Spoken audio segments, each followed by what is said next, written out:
Welcome to Warrior Stories. My name is Susanna Clark. Today is May 21st, 2023, and my guest today is Addie Bender.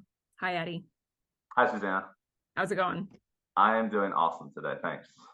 I like to share how I know my guests. And Addie, I see you more often than any other guest that I've had on Warrior Stories because we go to the same CrossFit class every single morning at 4:45 a.m. like a couple of crazies, right?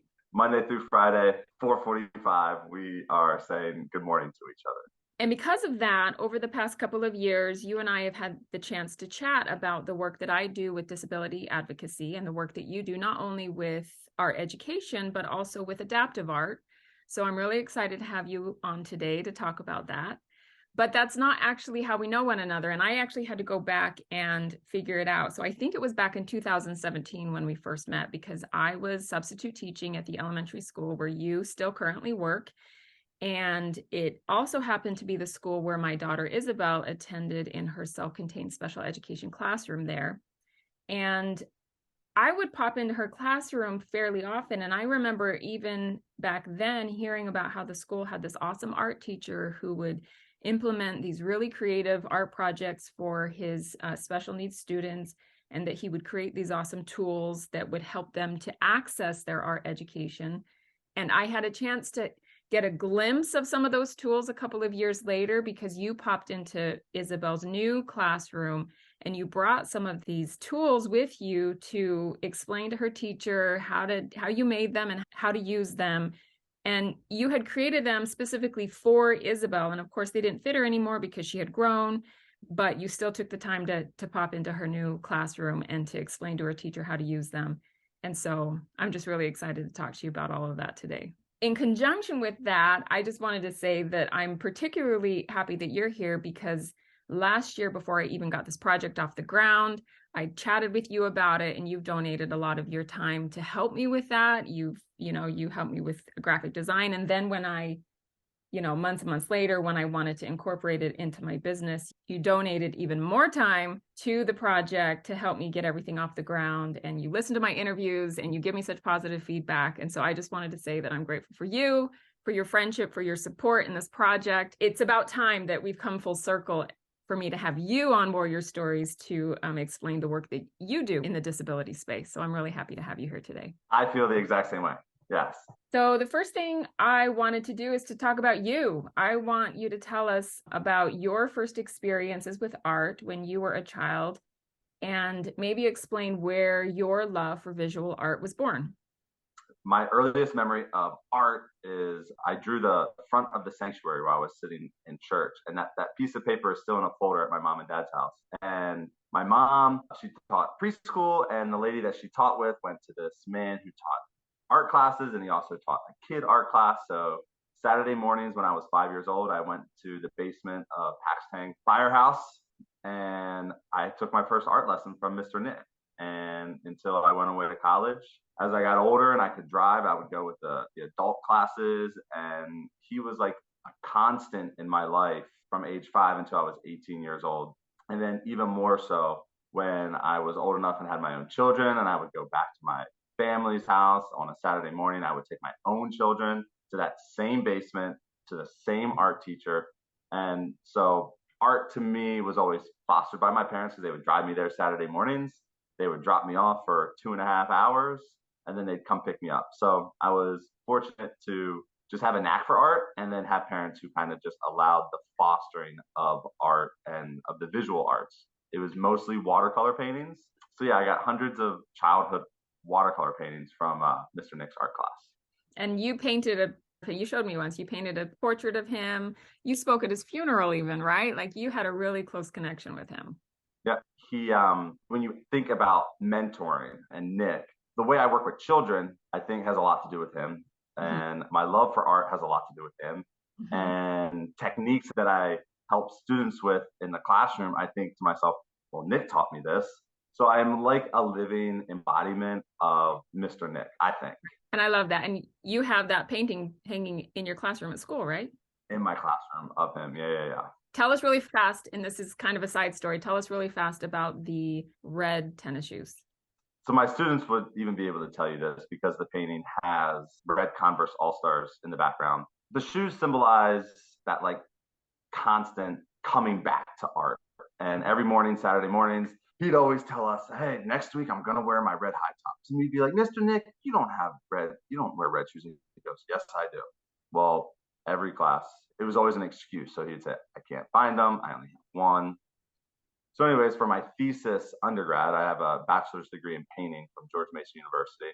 He gifted me at my gallery opening red Converse All Stars. Awesome. So I wear them, and it turns out that when they were going through his three different houses when he passed away, there was a pair of red high tops I have hanging in my basement that everyone knew that story because of the artwork and everything. So I actually have those red pair of shoes that he talked about my entire life. So those are really, really cool. He never actually wore them the next week, right? He just always told you that he would to get you to come back. But it's fun that he actually did have the red tennis shoes. And it turns out that he was somebody who just like packed stuff in, like as the artist, and he had frames everywhere and he had paint everywhere and paper and paintbrushes. It makes sense that he knew he had a pair of red high tops, but couldn't locate where they were in his multitude of houses that he had. That's awesome. I love that story. Okay, so you already started to go in this direction, but tell us a little bit about your education. At what point did you know you wanted to become an elementary school art teacher? Well, that was fostered again by my parents or summer jobs. I started refereeing soccer when I was probably 11, 12. So establishing the comfort around people younger than me. Mm-hmm. And then I was summer camps. I was always a camp counselor. My mom ran the Parks and Rec day camps. Uh-huh. So then I was always involved in running from place to place, managing groups of kids in schools. And my church camp in northern Pennsylvania, my summer in between my freshman year and my sophomore year in college, when I was a civil engineering major, which, was not my path at the time. That is not something I would connect with Addie Bender. No. And at that camp, I found my calling to be an educator. And that's when I switched my major because art was always there. I had an art portfolio in high school. I went to colleges and showed my art portfolio with my school. But I was somebody who was really motivated by playing soccer. So the reason I went to George Mason was I was a soccer player. And I thought I wanted to make a whole bunch of money. And people said engineers make money. But I found myself growing in maturity and understanding that like what I'm passionate about is most important. And it turns out that was like the best move ever. So I changed my major to fine arts. And after that summer working with kids, I'm like, oh my gosh, Addison, George Mason University has a master's in arts and teaching degree. Guess what I think is your path? So from my sophomore year, I had it in mind that that's what I wanted to do. Awesome. So we're going to shift a little bit because you're here today to talk about I feel comfortable in saying I think you're gifted in this area when it comes to adaptive art. But I wanted to start here. What experiences have you had in your life that taught you about the importance of inclusion for people with disabilities? I think I'm going to work backwards to this question. So my first experience with adaptive art was in student teaching, and we taught in this open classroom. So the classroom, there were hallways both ways, and then our classroom was in the corner. So it was very organic, people always moving by. And as organic as that was, he had a cart and he's like, all right, now we're going to go downstairs and we're going to push into a classroom. What I remember, I was there maybe 3 weeks, but the most important lesson I remember is he had these boards that you just ripped off the top of the page and it was like sticky. So it was like almost thinner than foam board, but hard like cardboard. Uh-huh. And he just had a couple bins full of buttons, feathers, and he went in there and there were 3 students and we sat them down at the table and put these out in front of them. And their job was to pick and stick. And he's like, we're just going to get in there. We're going to have them touch things that they get uncomfortable with. So it's like this idea of like making them more comfortable with things that are uncomfortable to them.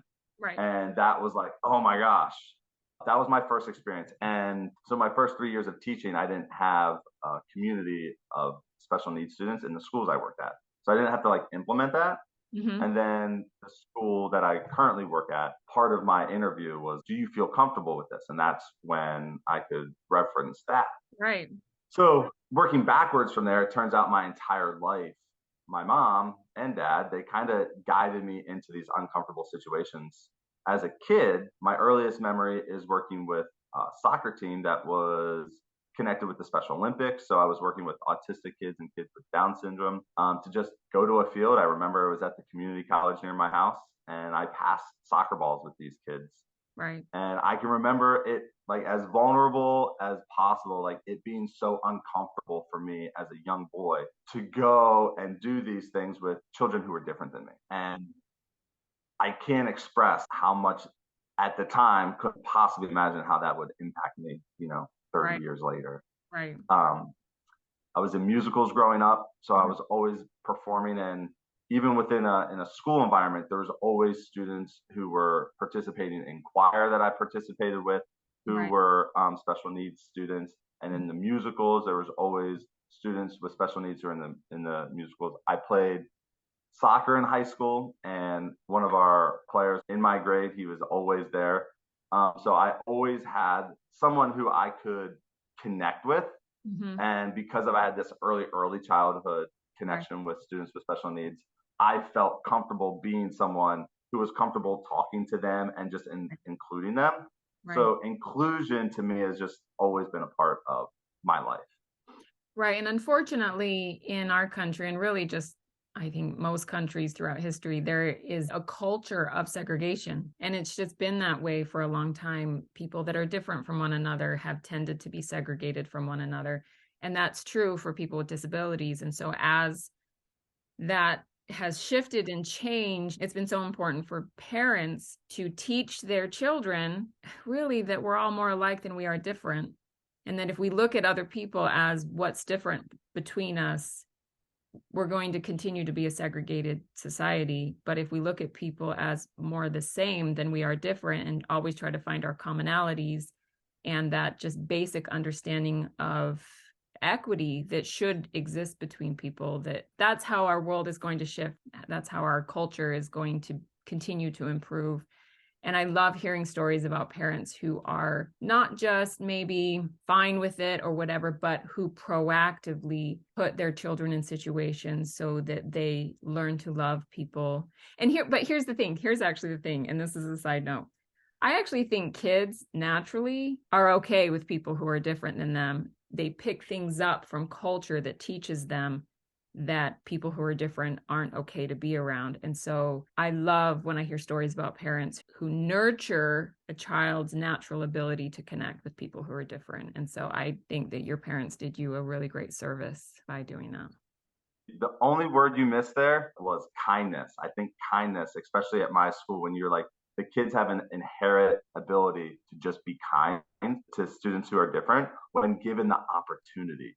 But when they're not pushed into a classroom and Mm-hmm. they stay in their special needs classroom and they don't ever get pushed into those classrooms, society and our groups of children aren't going to have exposure to that if we just Yep. aren't following through with what we're supposed to do by getting them that equitable experience in a school with all their peers. Right. And then they end up learning to be hesitant around people who are different from them by default, not necessarily that.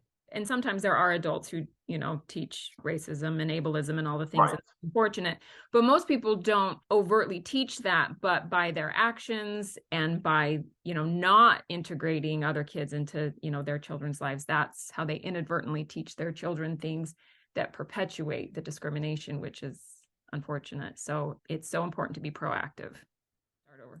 You are quite innovative when it comes to making your art program accessible to special needs students. And so I'm hoping that you'll tell us about some of the things that you've invented, created, or built so that your special needs students could access their art education. And I loved what you said the other day about show and tell. So I'm inviting you to show and tell. I want you to show us a bunch of the tools that you have created and kind of talk about the things that you do proactively to help your special needs students access their art education. I want to first start by saying, as an educator and in the art world, I love the process of art. Content is equally important, but my students in general access materials more than they sit and watch me give a history lesson on art. Sure. I think that their ability to make marks and express what's here in a directive, giving them materials. Now, materials that you buy typically aren't accessible for some of my students. Right. Simply put, the size, the diameter of a crayon that you can buy at any store is, it's this thin and it's this long, and if you don't have the dexterity to hold something like this, it's not accessible to you. So Right. my mind sees these problems with my students when they come into my classroom. I'm like, each one is so individual and so different. I think, okay, I'm teaching this lesson. How can I create something that will help them make their own mark Right. and express themselves? So my lead off example would be a student of mine who had cerebral palsy. And there was not something that we could give to him or her that would allow them to hold a marker and make their own mark. So my brain says, okay, well, I need something that's going to make a mark on, like, going out their thumb direction, one that's going out the bottom of their hand, left, and maybe up, depending on how they were moving their hand. Right. So what I did is, this is a indoor softball if you would go to a batting cage. Right. It's really dense foam. So using the right size bit, I drew holes in it so that I could, these markers, they, like, I can take the lid, like I took the lid off there. It's so tight. So when you hold this, no matter which way your hand moves and you take the lids off, it was a piece of paper in front of them. They were making their own mark. There was no hand over hand. And to me as an artist, and to them to see their mark being made, is a really magical thing to see. Right. So this is just a tool that I made that made art accessible for a student with cerebral palsy, that made her own artwork. Change out the colors. These can be crayons, markers, but I made it specifically for Sharpie markers. Awesome. And that same design can be used for the different tools, like you said, like whether it's crayons or whether it's markers or colored pencils or whatever. If you have that ball and you have a drill bit and the size of whatever material you want to stick in it, it just gives access to that student. Really close to it, a wiffle ball. And this is so much easier for a lot of my students because this is really hard. So just using a wiffle ball and what's called a wiki stick. This little material right here is a wiki stick.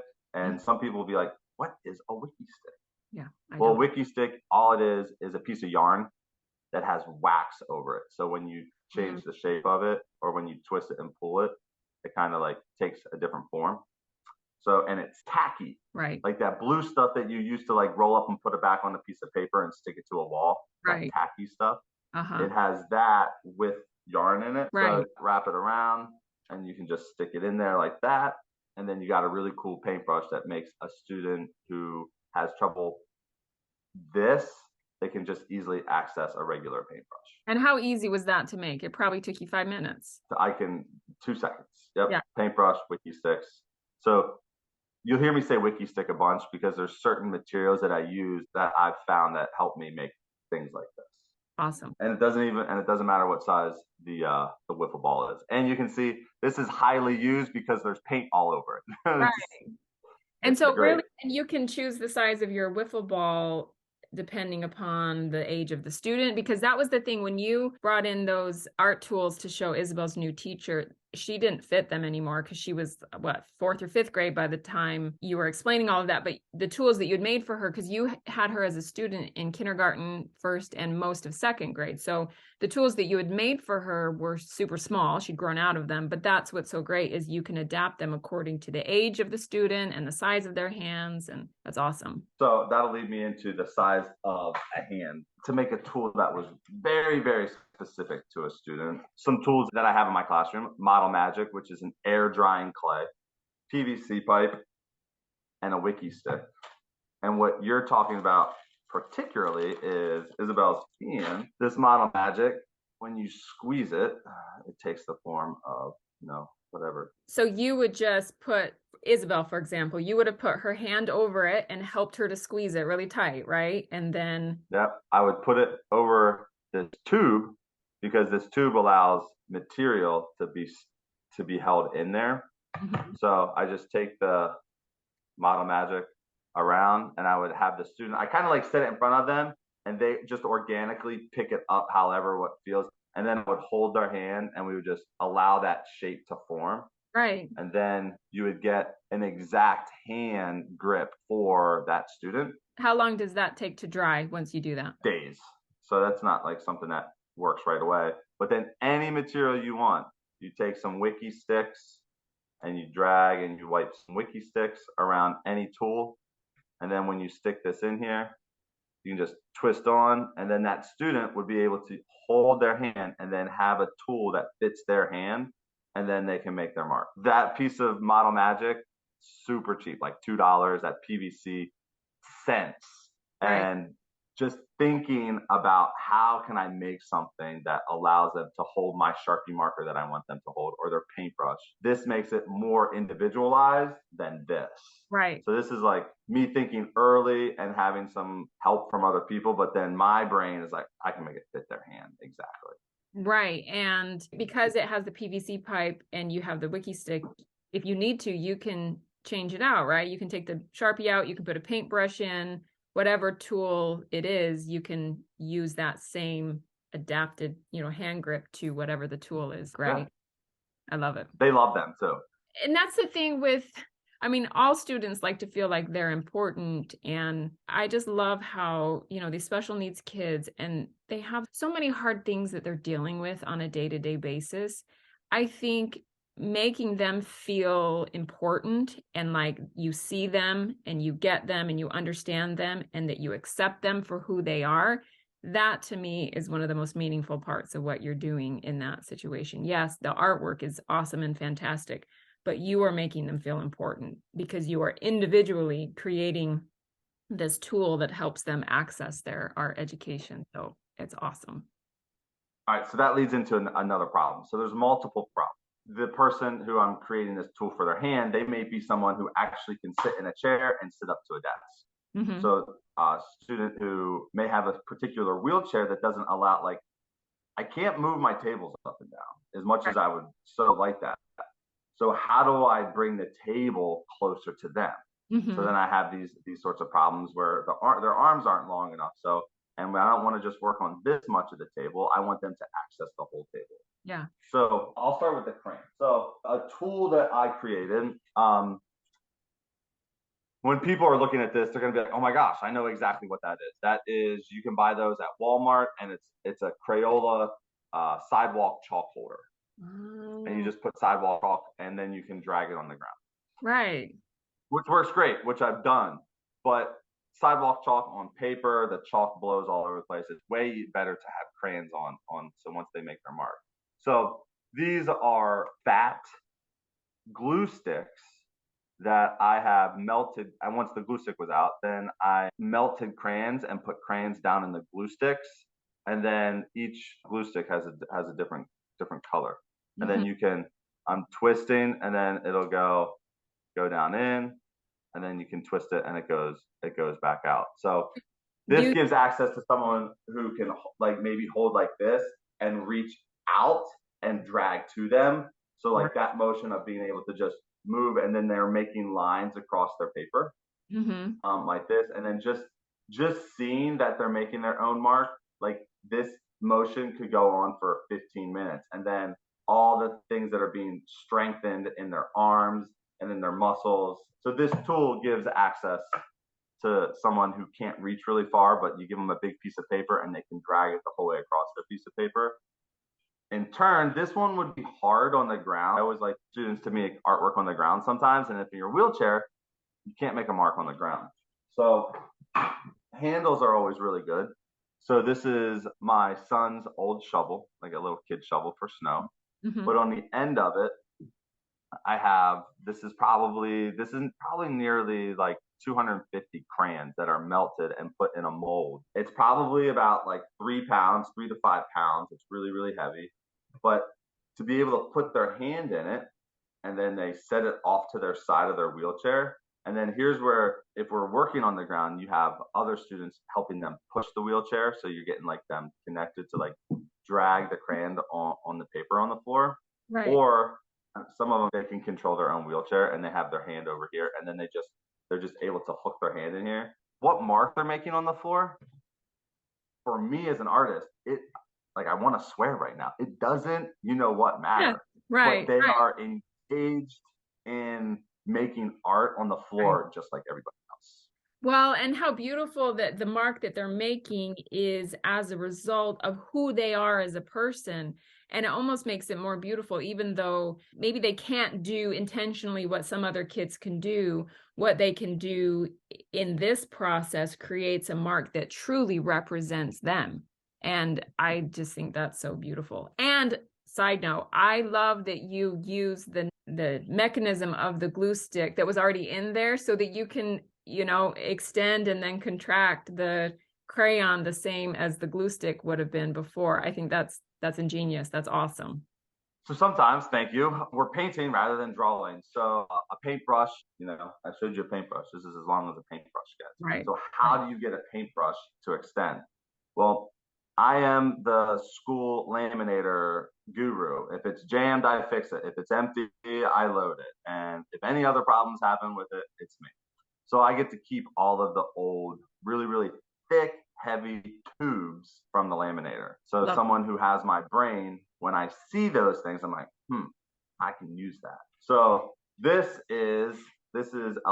a laminator roll inside, and then it's noodles over top just to make it softer so that they Uh-huh. can grip it better. Right. And then it's easier to imagine here, like this is the end of a mop, Yeah. but this is just the mops that they use now. They're more like fabricy. I twisted up a portion of the mop and I shoved it down in the hole, and then I just zip tied it. So this is actually a paintbrush that works on both ends. I have ones that just are like one end that they can reach Mm-hmm. and grip, and then just dip this in the paint and make marks. But this Love it. one works both ways if we're like working this way and they're swinging it so there can be paint. Now, do we make a mess? We make a mess most times, Right. all the time. But these are just tools that allow a student who can't access a paintbrush like anybody else. This is another paintbrush that someone who can't grip. This is a Downy fabric softener handle that I cut out.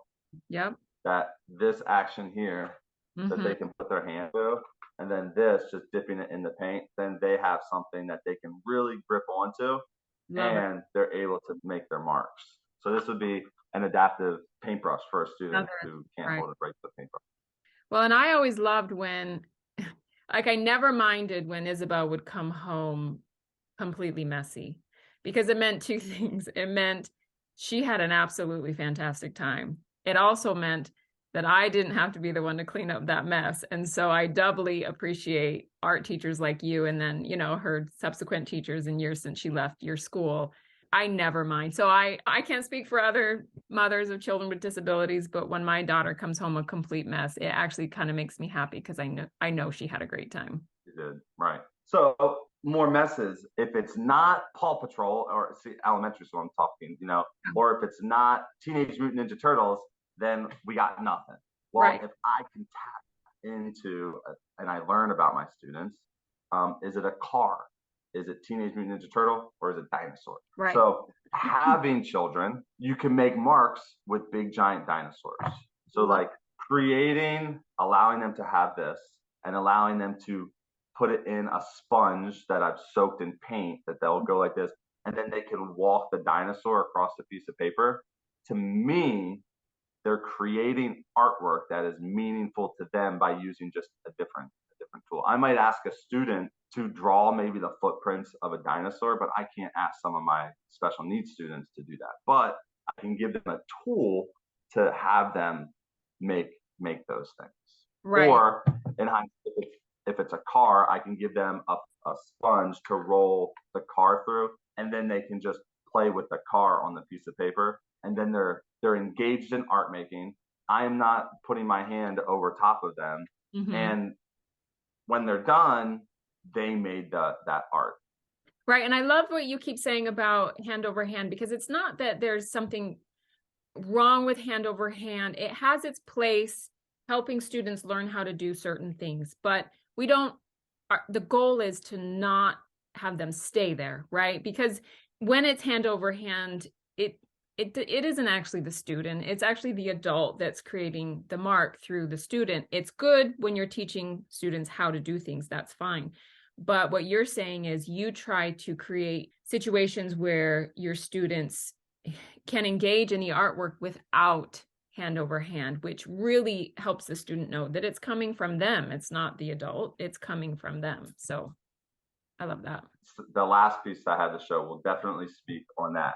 One other tool that I've made, and these two things are crayons.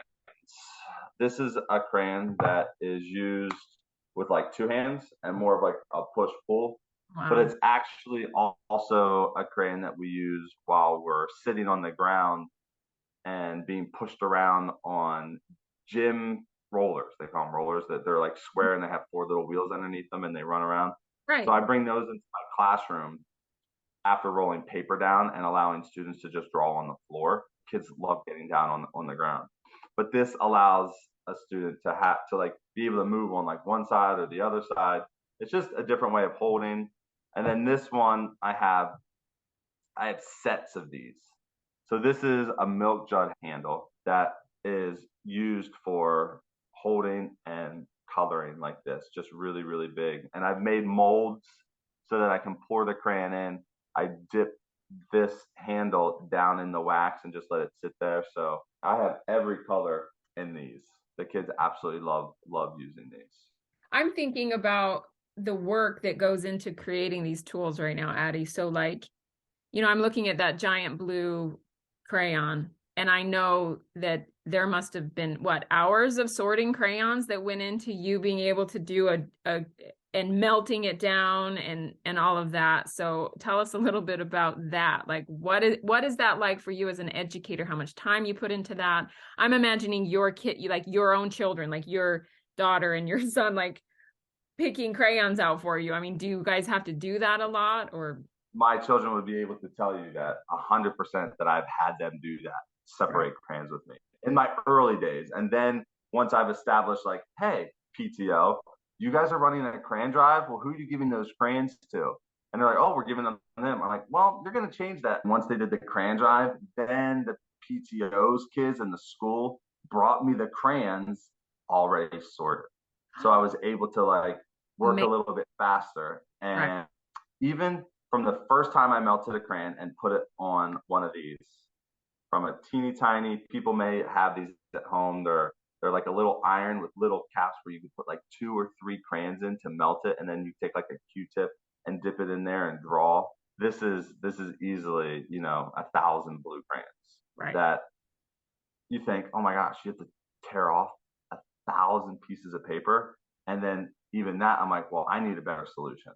Right. So I just melt them with the paper, and Mm, then I have crayon tongs that I just squeeze. Once they all melt, I squeeze the paper and I just let all the crayon drip out. And then I just take the crayons and I set them off to the side and let them air out. So it's right. just a faster way of Right. getting to a pan that is this size. The amount of extra time that you put in to creating these tools for your students, I just want to acknowledge it. I don't know if people recognize, I know people recognize that teachers do a lot of work outside of their classroom, but this is a lot of work that you're putting in for your special needs students to access their adaptive art. And it's just awesome. So thank you. And it's just a passion that I love to do it. And I love to see them try new things. So I'm gonna do two more show and tell. Putting things on their hands, some students, not okay. But if you give them something and then you show them that they can dip it in paint and then dab a piece of paper, then all of a sudden it becomes fun. So these are just Five Below boxing gloves that they squeeze, and there's not very many people that I know of, if any, that take their art tables, and my art tables I flip and I turn on their side, so it's like an easel. The art tables are really heavy, and so that you can push on them and they don't move when they're tilted like that. So I create this space for them to act like an artist. I've given them spray bottles with paint in them that they've sprayed on there. We've done large landscapes where we have just giant sponges that we sponge, or I give them boxing gloves and it's just like a pointillism artwork, and they're just like dabbing all over the place, or they're smearing. Um, this is glued, two pieces of bubble wrap glued together so that you can stick your hand inside of it, so Love that it. then they can just like dab and make dots all over the place. These are really fun. These are just hot glued bubble wrap together, Right. and it makes funny sounds, and it leaves really cool textures on their paper, and that can be really fun. And that's so funny. I have this here, and the first time I tried them, they kept falling off. So I was like, I need something that is going to wrap around here. So I had these at home. These are Comcast Velcro pieces that when they came to my house to put Comcast in my house, they would use these to like keep the wires together. And I was like, well, how many of those do you have? They're like, oh, well, would you like me to collect them for you? I was like, please do. And I came back like a month later, and the lady had like 100 of these for me. So Awesome. it's just like this. We would wrap around their wrists like that, and just pull it so it would be tight around the wrist, so that their this when it was on their hand, it wouldn't fall off because it has Velcro.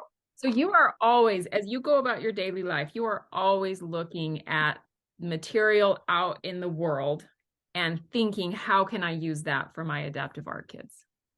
And generally speaking, I see things and I think, how can I reuse that Right. or upcycle that, or how can that, yeah, for sure. I love it. Cool. All right, so last thing, so I have to stand up to show you.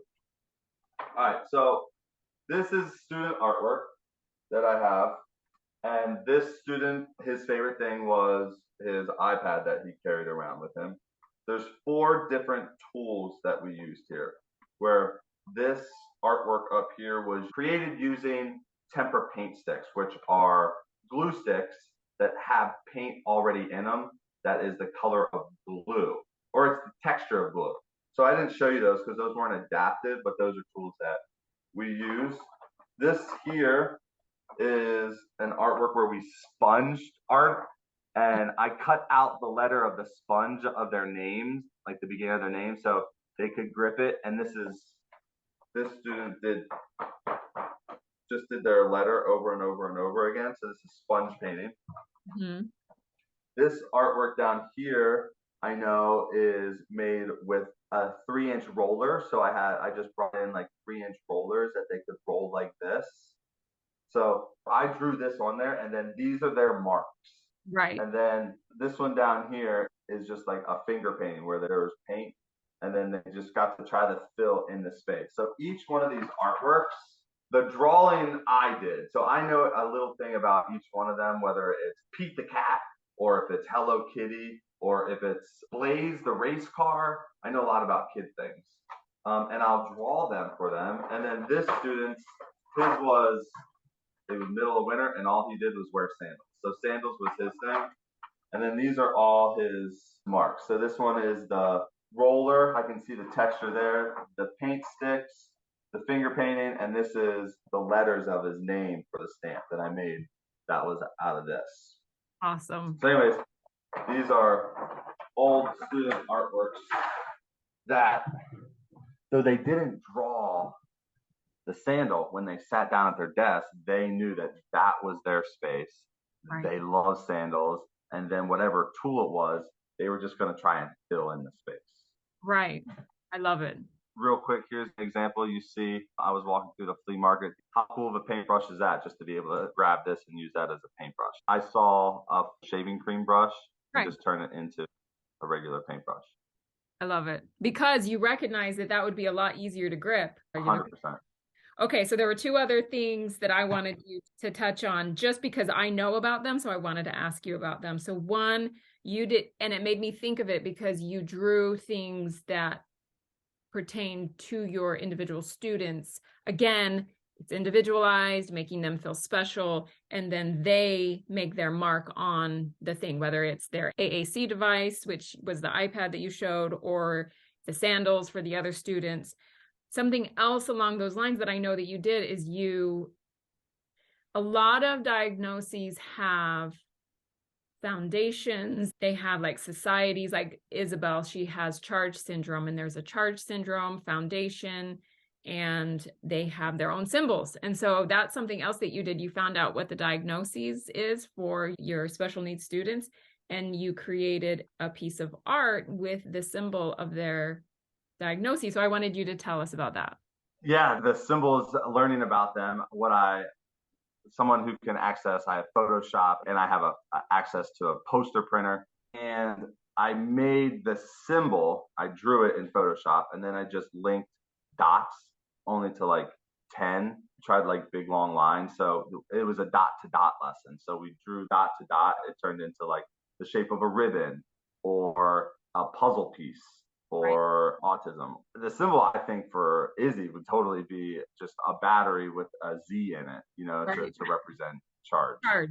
That lesson came because of you and us talking in the gym. I'm like, oh my gosh, I know what I'm doing today. Because sometimes you'll be like, what are you doing in art today? And I'm like, sometimes it just comes to me, I just will walk through my closet and be like, what can I use today? But that day I was on the computer creating dot to dots of symbols that I would use for them. So they connected the dots and then drew them Right. And or colored them in.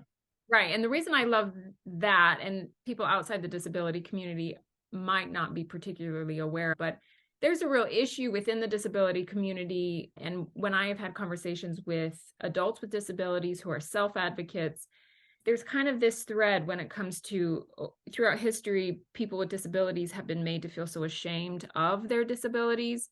And I know a lot of adults with disabilities now who their whole approach is, I am proudly disabled, Down syndrome, or whatever the diagnosis may be. It's part of my identity. I cannot change it. In order for me to be a happy, a well-functioning person in the world, I need to fully embrace it because it's who I am. I can't change it. And so being part of these organizations where their disability, yes, the challenges with their disabilities are addressed, but then they can find community there, and they can celebrate their disabilities. They can celebrate the unique parts of themselves. And for a lot of these organizations, they do have these symbols that represent who they are. And so I love that you incorporated that, because that I wasn't talking about that because I was like, hey, Addie, you should do this in your class. I was just talking about the symbols for charge syndrome.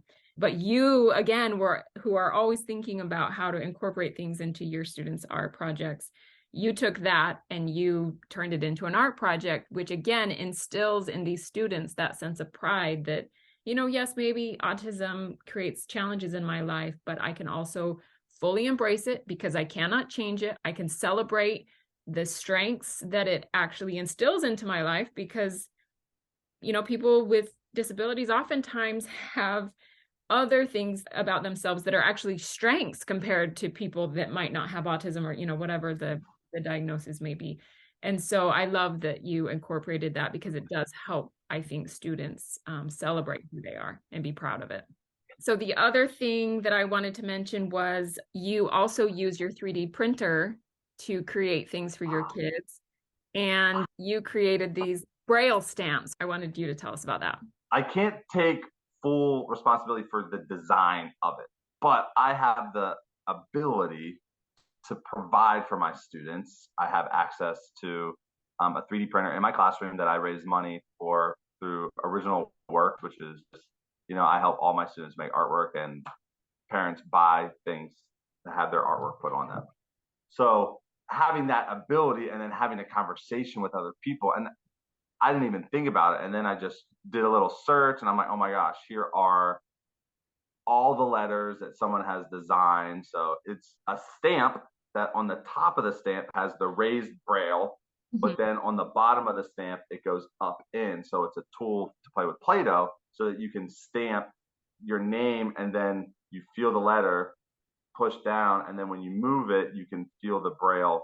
I have a fully blind student who he's getting good at writing his name. So I printed out just the letters for his name, as well as I was talking with the teacher and they're like, well, we're really having trouble, with just counting how many dots there were in a row. So that particular for that student, then I was able to just easily print out a long block with raised dots on it. Same size block, ones with one on it. Next block had two on it. Next had three, the whole way up to 20, so that he could grab those out and then count and learn that way. So yes, I have developed things particularly for a student based upon a teacher saying, here's what he needs or would help us help him. But Right. and then the stamps of the Braille, that's something that if you have, it's MakerBot software that people just like upload pictures, kind of like what you're about to do. You're going to upload this video to YouTube for Right. everyone to see what we're Right. talking about. There's a world for 3D printers where people are just designing stuff and throwing it in there, and then anybody can use it. You made stamps for Isabel also, and so Yes. I have those. And Easy, look. Look what Mr. Bender made you. Do you see it? Huh? I can't remember what letter it is. He told me, but I don't remember. Yeah, I don't remember. You want to see it? Can you say thank you to Mr. Bender? I'll send him to school with you tomorrow. And you can spell your name, okay? I sent them to school with her, so I haven't really tracked what they've done with them. But anyway, so I knew that you had done that, and that was super cool. So it's not just the tools that you can create for your students. There are also other things that you're able to incorporate that help them to access their art education. So that is awesome. Okay, so the last thing that I was going to ask you was I wanted you to tell us about your personal goals. If you could create for yourself a position to grow into in the future, what would that look like? Like, what, you clearly have a gift for this, you have a passion for it, and you love it, and you're a real blessing to your students and just the other people that you're able to tell about some of your techniques. What do you want to do with it? Do you always want to continue to do what you're doing, or how would you like this to evolve in your life? So far, there have been some really good opportunities that have blossomed already with taking my art ideas that I use, because they can be so physically demanding, like something like this, where they have been utilized in the adaptive PE world, Right. which is really, really exciting. And I've been asked around in my county to go to these different places, these different field days, and participate as an art teacher in these physical education worlds, because sometimes art can be very physical. Right. And I have the ability to make art physical for my special needs students. Right. But the reason I have to do that is because everybody doesn't have these tools. Mm-hmm. It's not, I have to travel to do these things because I do it once and they're like, well, you're the only person that has a shovel handle with a 3-pound crane on the end of it that gives accessibility to these 3 students over here who are in wheelchairs. So we need you.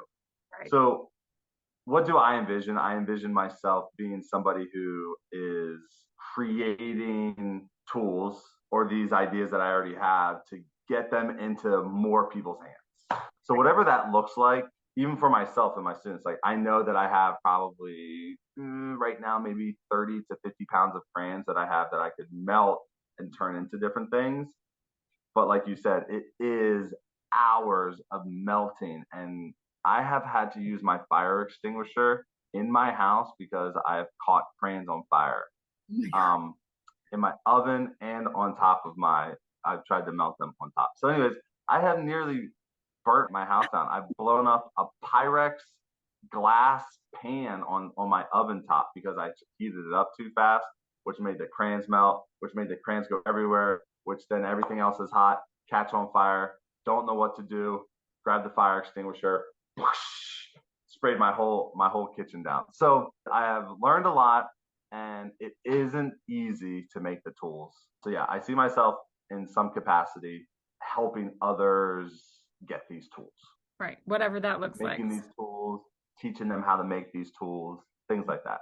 So in the work that I do with IEP advocacy, I'm looking at IEPs all day long. And my personal opinion is that the arts should be more directly addressed in IEPs than they are. I don't ever see adaptive art, adaptive music. Occasionally you'll see adaptive PE on IEPs. But in my mind, it seems to me that it's just so important that we prioritize the arts for special needs students with all the other challenges that they're facing and all the other accommodations and modifications and services that we are implementing into IEPs. art education, music education, these things are just as important, because I know that this isn't universal, but it seems to me that for most students, being put in a situation where you can be creative, it sparks joy. And if you have these things in your life that spark joy, it's going to help you to do better in every other area of your life, because it's just a hard fact of life. We all have to do things that we don't want to do. And so I just love that you do what you do. I love that you take adaptive art so seriously. And I hope that either those who watch this, listen to this, or can kind of gain access to some of the things that you're doing, can start incorporating these things into their adaptive art programs. And I just hope to see a world where art education, music education for special needs students is prioritized just as much as everything else that's part of their education, because I think it's just as important. Me too. Awesome. Well, thank you, Addie, for coming on Warrior Stories. And for a lot of my guests, I'm like, yeah, we'll keep in touch and whatever. I'll see you tomorrow morning at the gym. Awesome. All right. Thanks. Have a good day. Thank you. Okay, see ya.